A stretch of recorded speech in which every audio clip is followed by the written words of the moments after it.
গর্ভবতী মহিলার সাথে লোহা এবং ম্যাচ রাখে এটা কতটা সঠিক? স্ত্রীকে দেশে রেখে কতদিন স্বামী প্রবাসে থাকতে পারে? জামাতে নামাজরত অবস্থায় যদি অজু ছুটে যায় সেক্ষেত্রে করণীয় কি? ইস্তেঞ্জার পর ঢিলা অথবা টিস্যু ব্যবহার কি বাধ্যতামূলক? কাপড়ে রক্ত লাগলে নামাজ হবে? মৃত শিশুর মা আসরের পরে কোনো খাবার খায় না, এ ব্যাপারে বলুন। অজুর পানি গামলায় ধরে টয়লেটের প্যানে ঢালা যাবে কি না? অজু থাকা অবস্থায় যদি কোনো খারাপ কিছু সামনে চলে আসে তাহলে কি অজু ভেঙে যাবেন? বিয়ে করার জন্য মেয়ে দেখতে গিয়ে টাকা দেওয়া জায়েজ আছে কি না? সকালবেলা দোকান খোলার পর কোন সূরা পড়লে রিজিকে বরকত আসে? হাতে কলমের কালি থাকলে কি অজু হবে? এবার চলে যাচ্ছে আমরা প্রশ্ন উত্তরে। এস এ আফ্রিদি জানতে চেয়েছেন, অজু থাকা অবস্থায় যদি কোনো খারাপ কিছু সামনে চলে আসে তাহলে কি অজু ভেঙে যাবে? না, ওটা দেখলে যে অজু ভেঙে যাবে এমন কোনো কথা নাই। শরীফুল ইসলাম জানতে চেয়েছেন, অজুর পানি গামলায় ধরে টয়লেটের প্যানে ঢালা যাবে কি না? যাবে, কোনো অসুবিধা নাই। অজুর পানি যে টয়লেট প্যানে ঢালা যাবে না এমন কোনো কথা নেই, বরং নষ্ট হওয়ার চাইতে গামলায় ধরে টয়লেট প্যানে পরিষ্কারের কাজে ব্যবহার করলে সেটা ভালো। সালমা খাতুন জানতে চেয়েছেন, হাতে কলমের কালি থাকলে কি অজু হবে? হয়ে যাবে।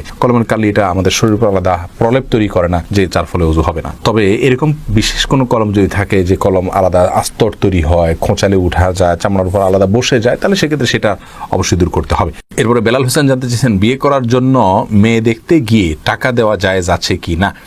দিতে পারেন হাদিয়া হিসাবে, কোনো অসুবিধা নেই। সাইফুল শরীফ আপনি জানতে চেয়েছেন, বিয়ের পর কাবিনের টাকা কমানো যাবে কি না?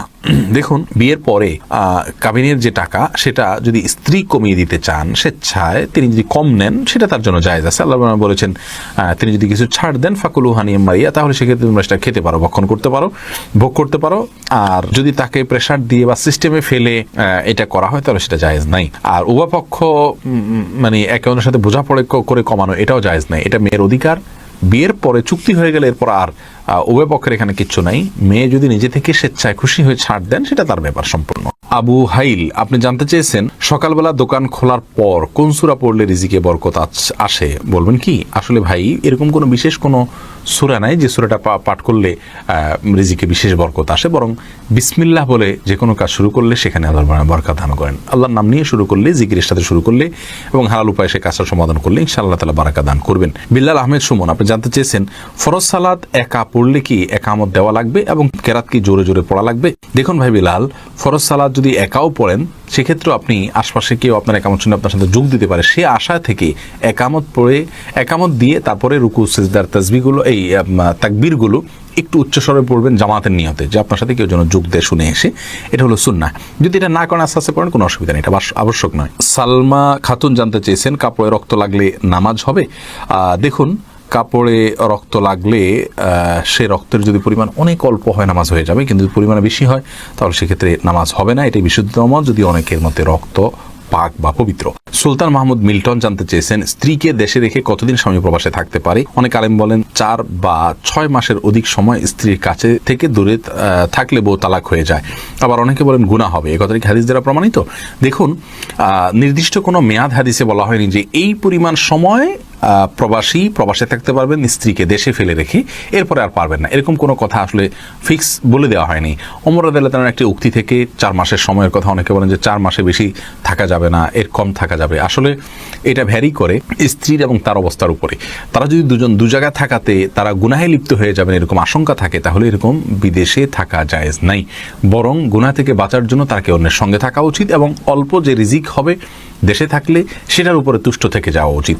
যদি এমন হয় যে তারা দূরে থাকার কারণে তাদের মধ্যে এক ধরনের গুনাহের প্রবণতা চলে আসতে পারে, তারা অপরাধে লিপ্ত হয়ে যেতে পারে, এরকম যদি হয় তাহলে সে অবস্থায় তাদের জন্য এটা জায়েজ নাই, সম্পূর্ণ হারাম। তাহলে আমরা জানলাম যে প্রবাসীর জন্য প্রবাসে থাকার নির্দিষ্ট কোনো মেয়াদ ইসলাম বলে দেয়নি, তবে তার স্ত্রী এবং তিনি উভয় গুনাহ থেকে যতদিন বাঁচতে পারবেন ততদিন তারা থাকতে পারবেন। গুনাহ থেকে যদি বাঁচাটা অসম্ভব হয়ে যায় তাহলে সেক্ষেত্রে তার জন্য আর প্রবাসে থাকা জায়েজ নেই। এমডি ইসমাইল জানতে চেয়েছেন, মা নামাজ পড়া অবস্থায় আছেন, হঠাৎ তার যুবক ছেলে তার সামনে পড়ে গেছে, মায়ের কি নামাজ হবে? হবে, কোনো অসুবিধা নেই। যুবক ছেলে সামনে পড়লে যে নামাজ হবে না এমন কোনো কথা নেই। তবে ছেলের মায়ের নামাজ পড়াকালীন সময় তার সামনে তার দৃষ্টির এরিয়াতে পড়ে নামাজ ডিস্টার্ব হয় এরকম জায়গায় যাওয়া উচিত নয়, তবে মায়ের নামাজ হয়ে যাবে। মোহাম্মদ রাজিকুল করিম জানতে চেয়েছেন, শুনেছি সিজদায় গিয়ে দোয়া করলে কবুল হয়, জানার বিষয় হলো এটা কি শুধু নামাজের সিজদায়? নামাজ ব্যতীত এমনিতে সিজদা করা যাবে কিনা? যাবে। নামাজ বিরতিতে এমনি সিজদা করা যাবে এবং সেখানে আল্লাহু আকবার বলে সিজদা গিয়ে সুবহানাল্লাহিল আলা পড়লেন এবং আল্লাহর কাছে মন মতো চাইলেন, এরপর আল্লাহু আকবার উঠে গেলেন, কোনো অসুবিধা নেই। এরপরে রাবেয়া আখন্দ আপনি জানতে চেয়েছেন মাসিক অবস্থায় আজানের জবাব দেওয়া যাবে কি না। বোন রাবেয়া, মাসিক অবস্থায় আপনি আজানের জবাব দিতে পারবেন, কোনো অসুবিধা নেই।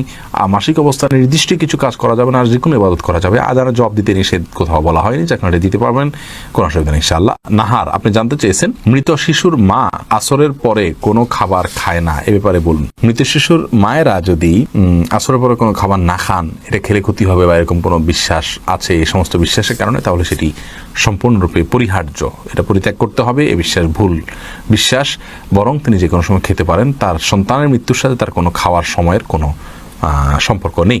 হাফিজুর রহমান জানতে চেয়েছেন ইস্তেঞ্জার পর ঢিলা অথবা টিস্যু ব্যবহার কি বাধ্যতামূলক? যেহেতু আপনাকে পেশাব থেকে পবিত্র হতে হবে, অতএব এটা বাধ্যতামূলকই বলা যায়। আপনি যদি কোনোভাবে কোনো কিছুতে আপনি এটা না মুছছেন অথবা না ধোন, তাহলে সেক্ষেত্রে পাক হতে কোনো রাস্তা থাকলো না, আপনার কাপড় চোপড় না পাক হয়ে যাবে, যার কারণে এটাকে আমরা বাধ্যতামূলকই বলতে পারি। মুশফি আপনি জানতে চেয়েছেন জামাতে নামাজরত অবস্থায় যদি অজু ছুটে যায় সেক্ষেত্রে করণীয় কি? দেখুন, জামাতে নামাজ চলাকালীন সময়ে যদি অজু ছুটে যায়, তাহলে যে অবস্থায় অজু ছুটে গেছে ওই অবস্থায় গিয়ে আপনি অজু করে, যদি কারোর সাথে কথাবার্তা বলা ছাড়া জাস্ট অজু করে আবার চলে আসেন নামাজের জায়গায়, তাহলে যে জায়গাতে অজু ছুটেছে তার পরবর্তী অংশ থেকে নামাজ আপনি কন্টিনিউ করলেই চলবে। আর যদি কারোর সাথে কথাবার্তা বলে থাকেন, অন্য কোনো কাজকাম করে থাকেন, নামাজ ভঙ্গের অন্য কোনো কাজ করে থাকেন, তাহলে সেক্ষেত্রে আপনাকে ওই নামাজ আবার শুরু থেকে পড়তে হবে। ফারুক আহমেদ জানতেছেন অজু করার পর নখ কাটলে কি অজুর কোনো ক্ষতি হবে না? কোনো ক্ষতি হবে না। রাশেদ ইসলাম রাকিব জানতে চেয়েছেন কেউ যদি জামাতে গিয়ে ইমাম রুকুতে থাকা অবস্থায় তাকবীরে তাহরিমা বাঁধে কিন্তু সানা পড়তে পড়তে ইমাম রুকু থেকে উঠে যায়, তাহলে কি সেই রাকাত পেয়েছে বলে গণ্য হবে? দেখুন, ইমাম রুকুতে থাকা অবস্থায় যদি তাকবীরে তাহরিমা বাঁধেন এবং ইমাম তিনি রুকুতে যাওয়ার আগেই ইমাম আপনার উঠে যান, তাহলে সেক্ষেত্রে সে রাকাত পেয়েছেন বলে ধরা হবে না, কারণ তিনি ইমামকে রুকুতে গিয়ে পান নাই। মান আদরাকার রুকু ফাকাদ আদরাকার রাকাতা, যে ব্যক্তি রুকু পেল সে রাকাত পেল। হাদিসের দ্বারা উদ্দেশ্য হলো যে ব্যক্তি রুকুতে গেল, যে রাসূল ইমামকে সে রুকুতে পেল, সে ওই রাকাত পেল, কিন্তু এটুকু যদি না হয় তাহলে সেক্ষেত্রে তিনি রাকাত পেয়েছেন বলে গণ্য করা হবে না। রোনা আহমেদ জানতে চাইছেন গর্ভবতী মহিলার সাথে লোহা এবং ম্যাচ রাখে, এটা কতটা সঠিক? সম্পূর্ণ ভুয়া এবং এটা কুসংস্কারের জন্য বিষয়। বোন রোনা, গর্ভবতী মহিলার সাথে লোহা ম্যাচ রাখা যাবে না, এগুলোর কোনো লাভ ক্ষতি করার কোনো অধিকার নাই। এটা এক ধরনের শিরক, ছোট শিরক বলা যেতে পারে।